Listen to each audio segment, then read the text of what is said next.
Ruben Niobé, le martyr de la liberté camerounaise. Imaginez une époque où la France contrôle encore des territoires africains bien après la Deuxième Guerre mondiale.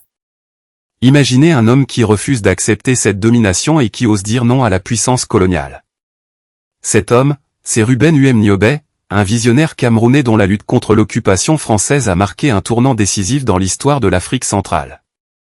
Son histoire est celle d'un combat héroïque, d'une vision claire de l'indépendance et d'un sacrifice ultime pour la liberté de son peuple. Au début du XXe siècle, le Cameroun n'existait pas comme nation unie. Après la Première Guerre mondiale, le territoire allemand ancien avait été divisé entre la France et la Grande-Bretagne par la Société des Nations, créant artificiellement deux Camerouns distincts. Le Cameroun français, sous administration française, était gouverné comme un simple prolongement du système colonial français en Afrique équatoriale. Les droits politiques des Camerounais étaient inexistants. Leurs terres étaient exploitées pour enrichir les métropoles. Leur culture était marginalisée au profit du modèle français. Et leur avenir semblait être tracé d'avance par les décisions prises à Paris, sans leur consentement. C'est dans ce contexte oppressif que Ruben Niobé naît en 1913 à Boumnibel, dans le sud du Cameroun français. Son enfance est marquée par l'influence des missions chrétiennes qui présentent une forme d'éducation occidentale mais aussi une moralité basée sur la dignité humaine. Un paradoxe frappant pour un enfant colonisé, apprendre à lire, écrire et penser en français, tout en subissant la domination française. Cette éducation missionnaire lui ouvre l'accès à des idées, à des livres, à des concepts de liberté et de droit qui contredisent directement la réalité coloniale qu'il vit quotidiennement. Durant les années 40, Ruben Niobé devient un jeune homme instruit, conscient, et de plus en plus impatient face à l'injustice. Il ne se contente pas de subir passivement le système colonial. Il commence à parler, à écrire, à organiser. Il rencontre d'autres Camerounais partageant ses aspirations. Ensemble, ils rêvent d'un Cameroun libre, indépendant, unifié. Ce rêve devient réalité le 22 mai 1948, lorsque Ruben Niobé fonde officiellement l'Union des populations du Cameroun, l'UPC. L'UPC n'est pas un simple club de discussion. C'est le premier parti politique camerounais avec un programme nationaliste clair et ambitieux. Son objectif n'est pas l'autonomie progressive acceptée par les élites modérées du moment. Non, l'UPC exige l'indépendance immédiate du Cameroun. Plus encore, l'UPC revendique l'unification du Cameroun français et du Cameroun britannique, rejetant catégoriquement la balkanisation coloniale qui divise artificiellement la nation camerounaise. C'est une position révolutionnaire pour l'époque, une remise en cause fondamentale de l'ordre colonial établi. Au début, les autorités françaises ne perçoivent pas la menace réelle. Elles tolèrent l'UPC, pensant probablement que ce parti se diluerait dans les réalités du jeu politique colonial. Mais elles se trompent lourdement. L'UPC grandit. Elle recrute des milliers de membres. Elle établit des sections dans les régions urbaines et rurales. Elle développe un discours puissant qui résonne auprès des masses camerounaises fatiguées de l'exploitation et humiliées par le mépris colonial. En 1956, lors des élections territoriales du Cameroun français, l'UPC remporte un succès électoral remarquable. Le parti gagne la majorité des sièges élus. C'est un vote clair des Camerounais en faveur de l'indépendance. C'est une déclaration démocratique que la population soutient Ruben Niobé et sa vision d'un Cameroun libre et uni. Pour un peuple colonisé, c'est une victoire sans précédent.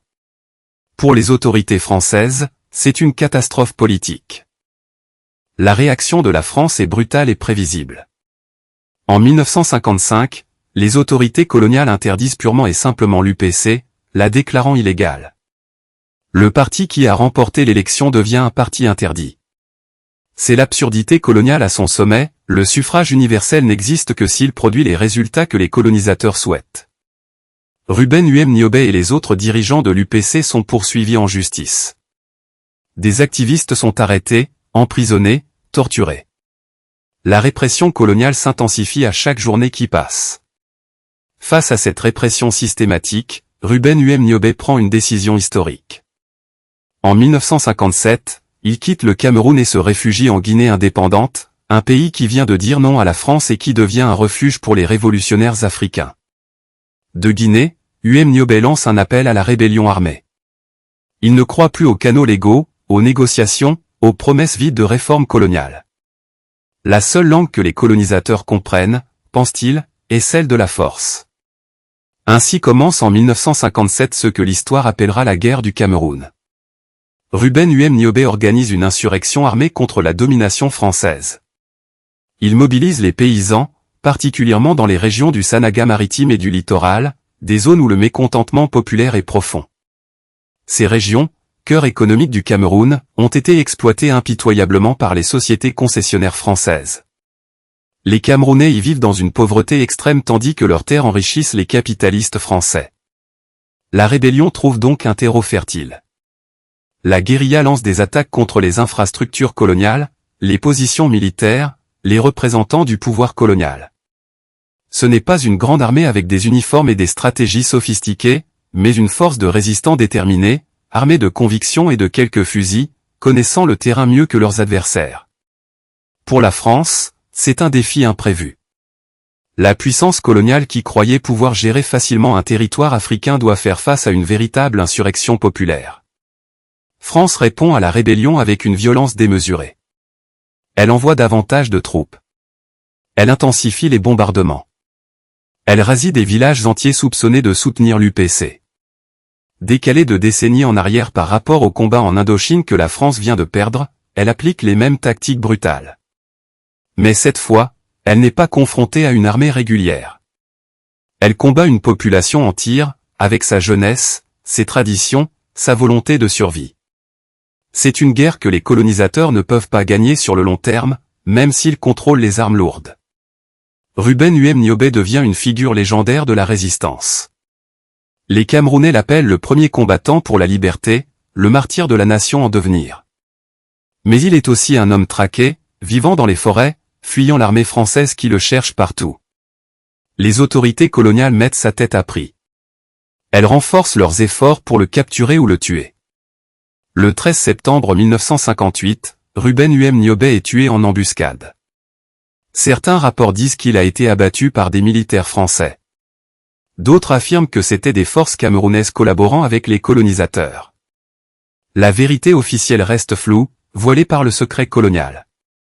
Ce qui est certain, c'est que l'un des plus grands leaders africains du XXe siècle meurt à seulement 45 ans, en combattant pour l'indépendance de son pays. Mais sa mort ne termine pas la lutte. L'UPC continue le combat. D'autres leaders prennent la relève. La guérilla se poursuit dans les forêts camerounaises. Et en 1960, à peine 2 ans après la mort Niobé, le Cameroun obtient son indépendance. L'UPC, malgré les interdictions, malgré les massacres, malgré la mort de son fondateur, a réussi à arracher la liberté aux colonisateurs français. L'héritage de Ruben Niobé est immense. Il a démontré que la résistance était possible, que les colonisés ne devaient pas accepter leur sort. Il a inspiré des mouvements indépendantistes dans toute l'Afrique subsaharienne. Il a prouvé qu'une vision claire d'indépendance, articulée avec passion et défendue avec ténacité, pouvait triompher même contre la puissance d'un empire colonial établi. Son combat pour l'unification du Cameroun a posé les fondements de l'État-nation camerounais tel que nous le connaissons aujourd'hui. Certes, son histoire reste controversée. Les autorités françaises le présentaient comme un communiste, un agitateur, une menace pour l'ordre. Cette accusation reflète l'anxiété des puissances occidentales face au mouvement de libération africain pendant la guerre froide. Mais au-delà de ces accusations idéologiques, Ruben Niobé était avant tout un patriote camerounais qui refusait l'humiliation coloniale. Aujourd'hui, quand nous réfléchissons à l'Afrique contemporaine, à ses défis, à ses opportunités, nous ne pouvons pas ignorer les figures comme Ruben Niobé.